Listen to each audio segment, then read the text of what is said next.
Ganito ako magpinirito. Nilalagyan ko ng carrot, konting celery, saka luya. Tapos, ito hindi yung susunodin ng carrot para ma-merienda niya.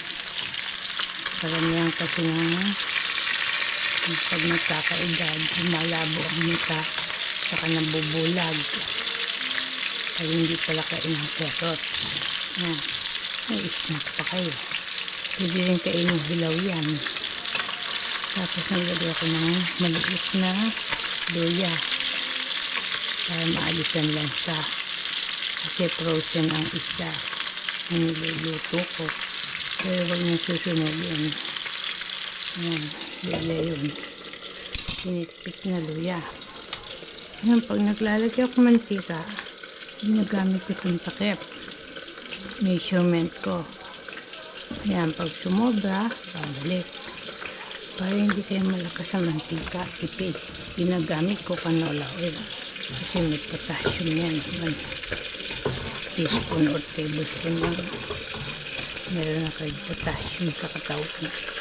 Parang kumain kayo ng saging. Ayan, siya. Huwag nyo lang susunodin. Ito kasing celery, kahit sa mga pinsay, pork, nakakaalis ng mga baho ng yan. Pag nagdumi kayo, nakakaalis. Tapos, importante rin, pag nagpiprito kayo, tinutusok nyo para yung ng mantika. At pag pinala nyo, naalis at pumapasok yung mantika. Para lalo na pagka-frozen yung mga mikrobiyan, pinagmumulan din ng mga sakit pag hindi malinis ang pagkakaluto. Ayan, pati mga gilid niya pinipirito. Gilid gawin ito, hinaan niya apoy kasi hindi pinagmumulan ng sunog. Tatagilitin na siya.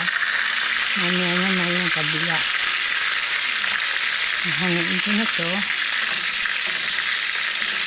Yung celery, kailangan na kasi ng kata.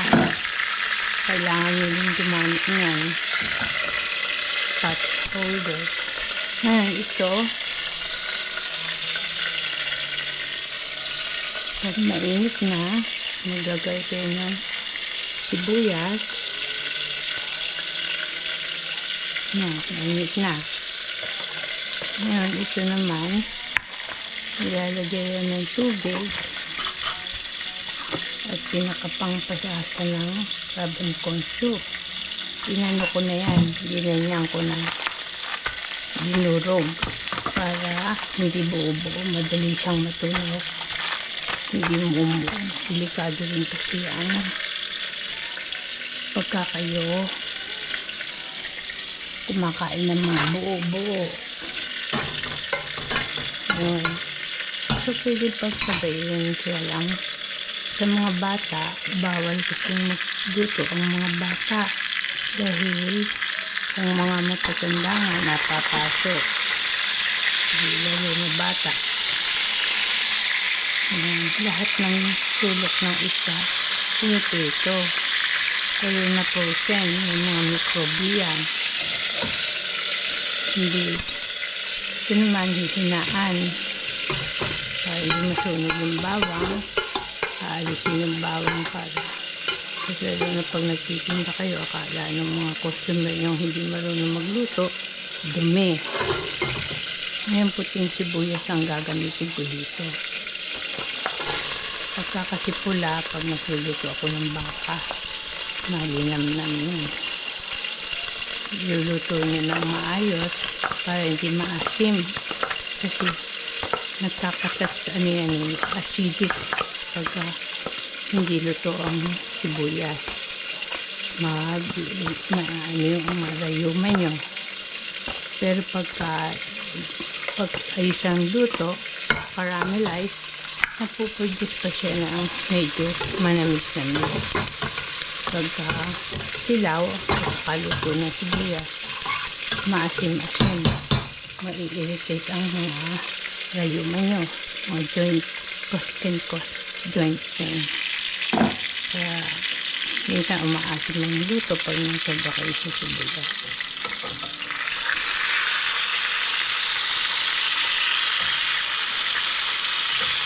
Ngayon, i-estimate yung pinipito ko. Lalagyan ko siya ng tong. Parang mantika, maluto yung pinaka-puti. Importante kasi yung lutong-luto lahat ng part ng isda, lalo na pagka-frozen. Hindi ko gaya. Yun ang mga fresh, nakakain pa nito ng pilaw. Ganun. Ngayon, kailangan ko ng gunting para sa powder.